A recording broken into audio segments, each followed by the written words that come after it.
Welcome back, everybody. It's Dr. Brockenshire. We're going to do another briefing room today, and our topic today is biohacking. Really, we're going to talk about HRV, but HRV is biohacking. So let's get to it, see what we come up with.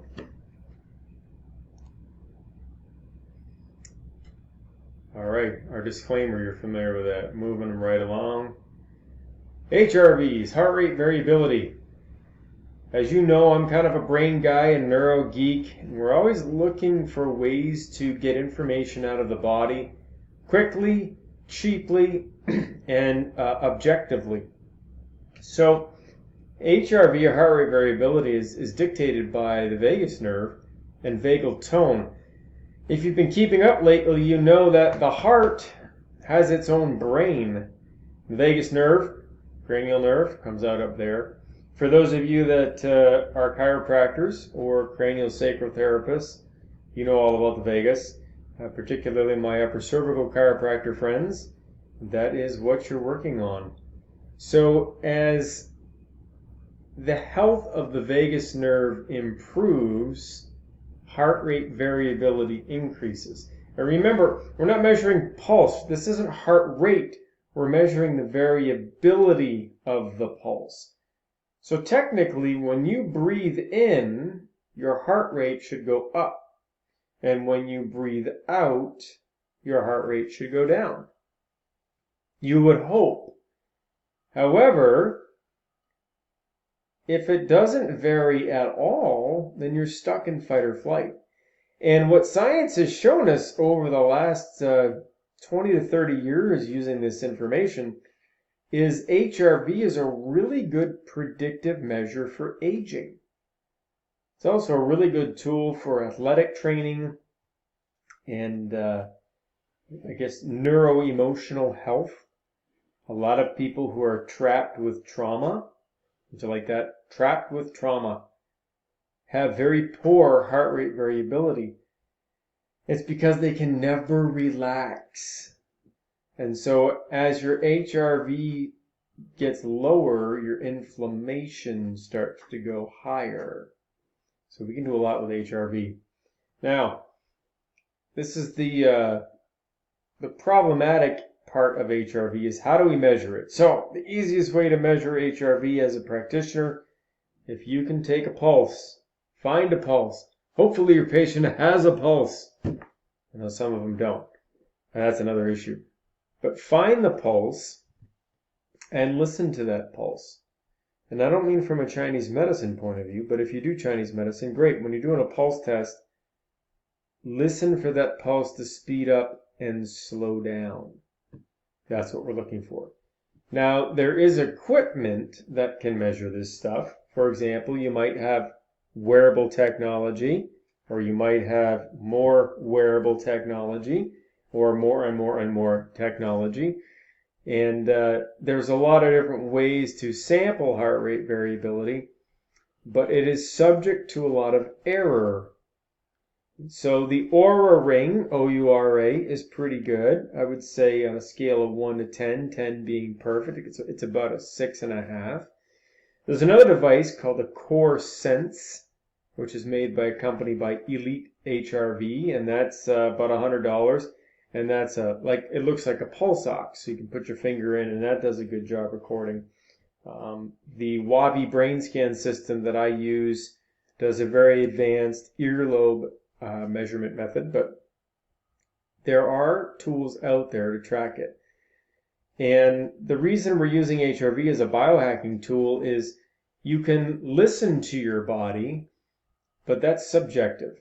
HRV gives us objective measurements as to how much stress you can really handle on that day.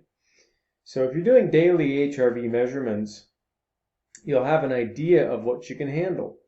So if you start off on a Monday morning and your HRV is very low compared to average, you might want to call it a day or try to make it an easy day.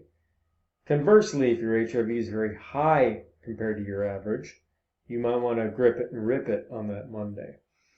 From a training point of view, if you're into exercise training, days where your HRV is high, you might want to go for it. You want to push yourself. But if it's low, you might want to take it easy or have an active rest day. So the reason we bring it up is a lot of us work in this whole psychoneuroimmunology aspect of patient health.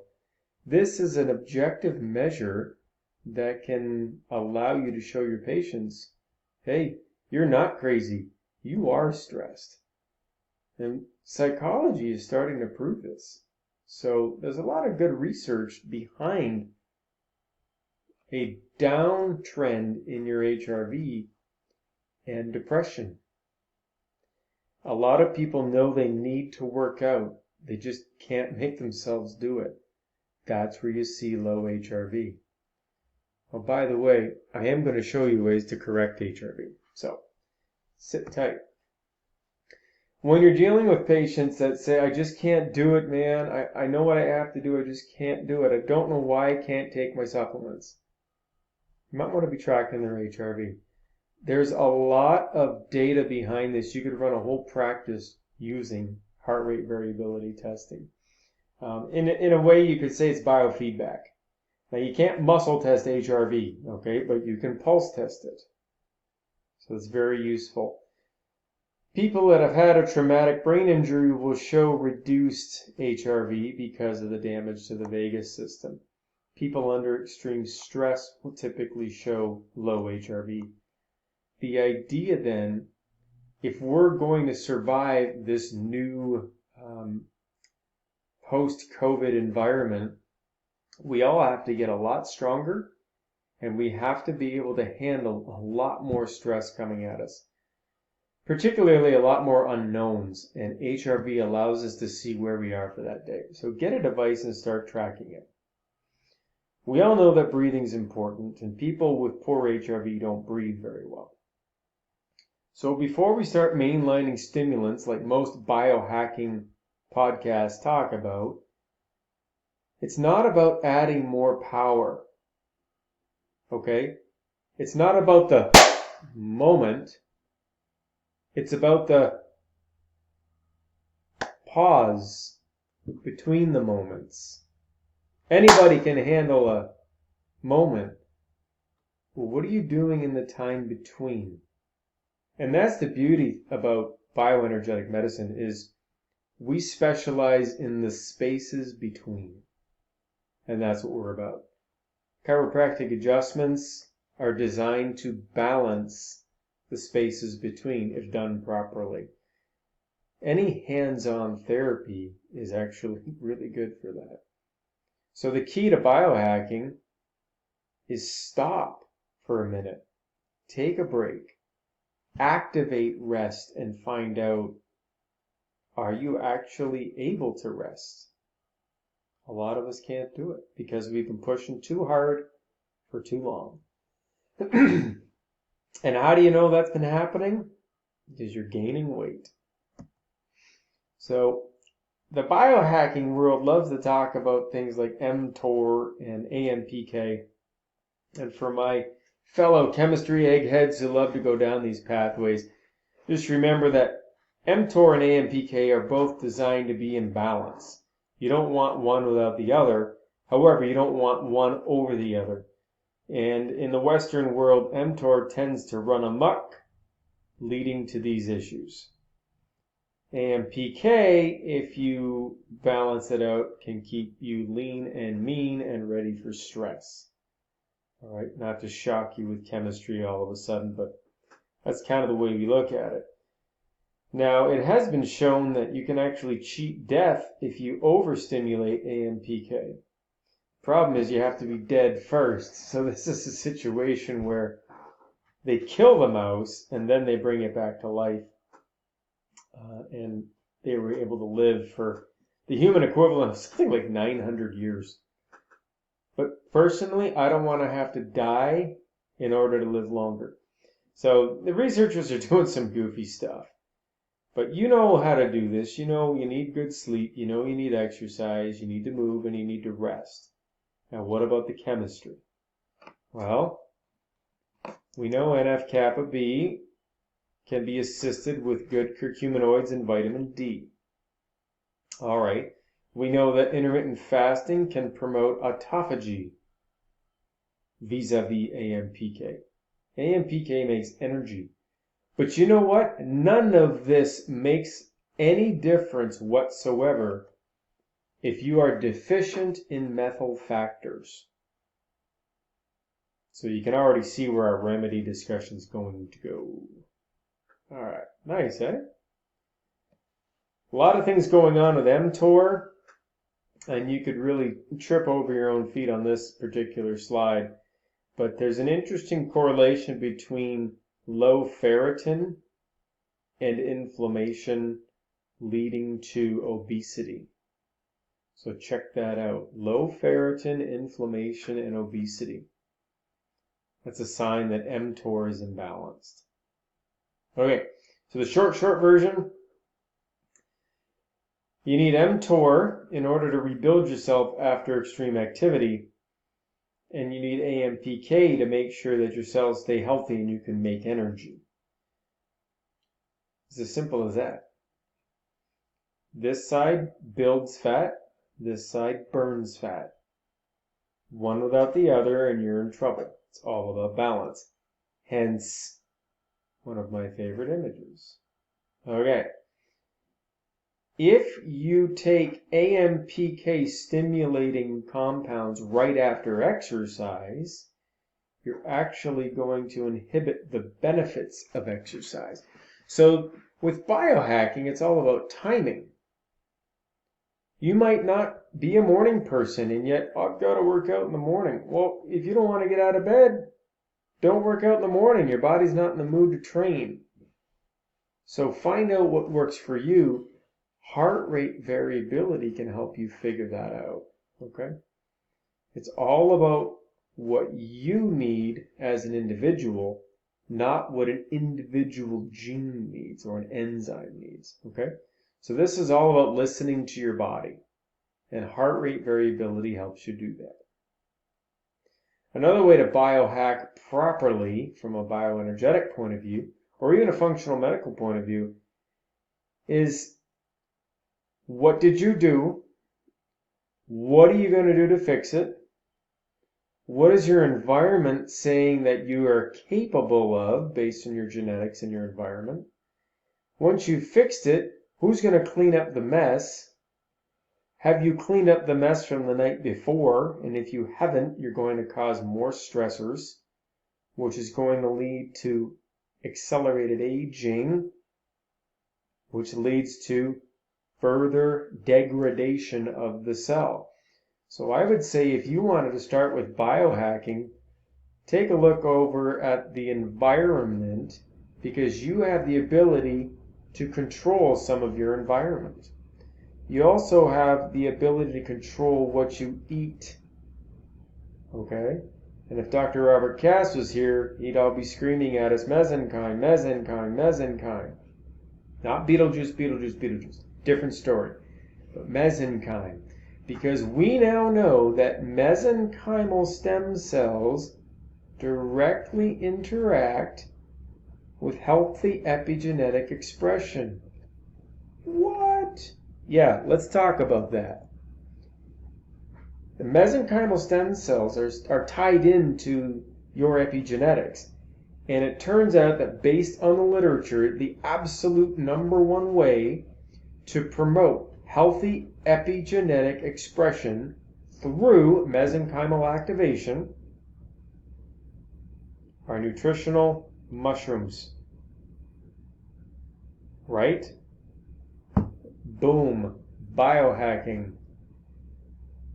Nutritional mushrooms like cordyceps, reishi, shiitake, particularly shiitake.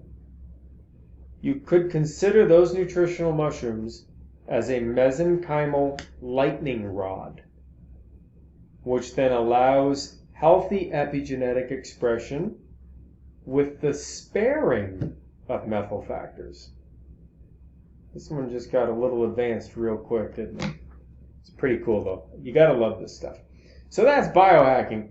If we were to teach a whole lesson or a whole seminar on how to biohack bioenergetically, that's your slide, that'd be the poster, and we could build an 8-hour session just off of that. It's pretty pretty awesome. So mushrooms are one of the keys to biohacking. For those of you that have played around with lion's mane, you probably know what I'm talking about. Another way to check how you're managing that process is, how's your nitric oxide production doing? I've talked about nitric oxide for years, and there are ways to measure it. You can buy little test strips online. If the test strip turns pink, you're doing well. If it doesn't, you're not doing well. It's pretty binary. But if your nitric oxide is low, look what's happening. Most people will mistake these symptoms for something else. So how do we improve nitric oxide? Well, ginkgo has been shown to do that, so we have sources of ginkgo. Our methyl factors, particularly the methyl Bs, so we have our methyl B12. Interesting point, the methyl B12 liposome also has a component that's found in beets that helps nitric oxide. Any guesses as to what that component is? Betaine goes by trimethylglycine. That's the nitric oxide piece. That's kind of important to know. So if you're looking for a good source of trimethylglycine, it's going to be the methyl B12 liposome. All right, what about Korean ginseng? The ginsenosides, those are good sources of ginsenosides to help produce more nitric oxide. Problem with Korean ginseng today is it's so bloody expensive and hard to get. It's also heavily contaminated because that root has to grow deep.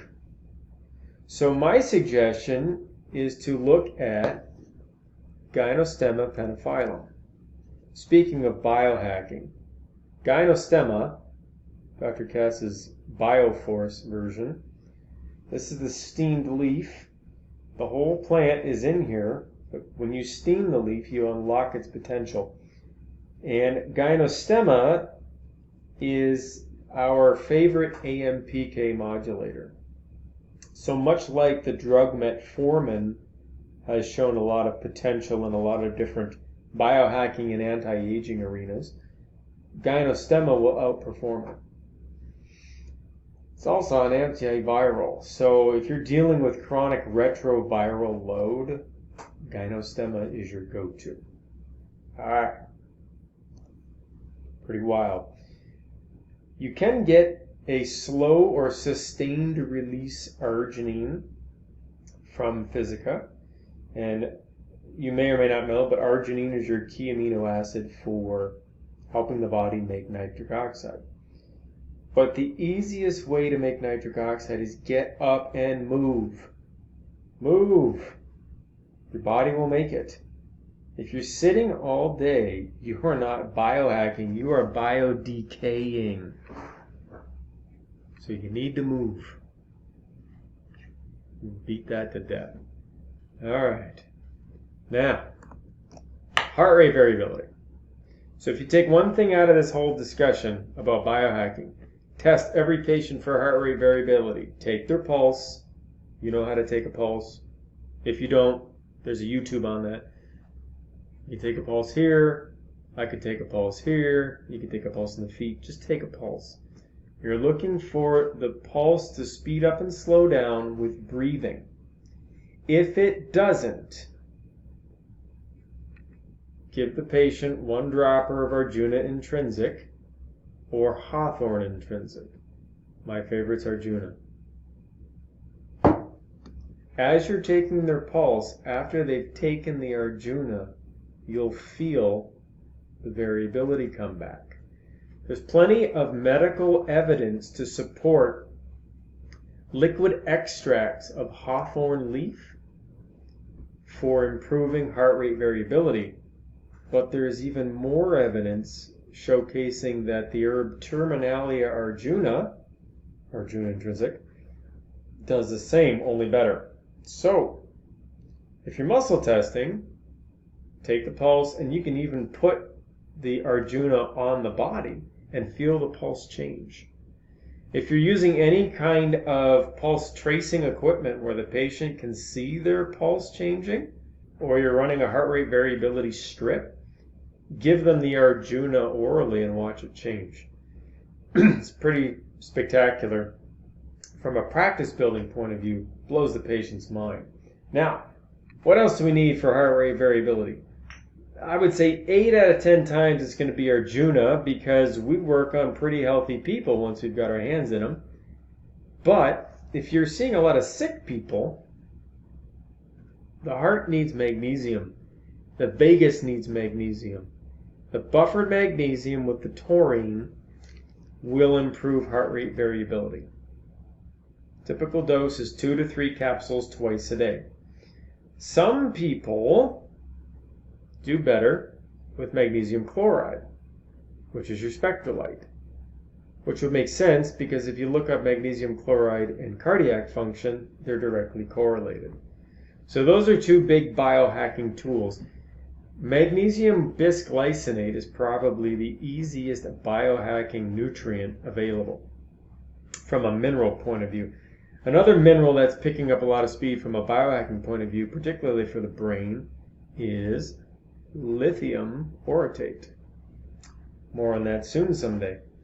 Don't forget your curcuminoids for biohacking. Can't live without it.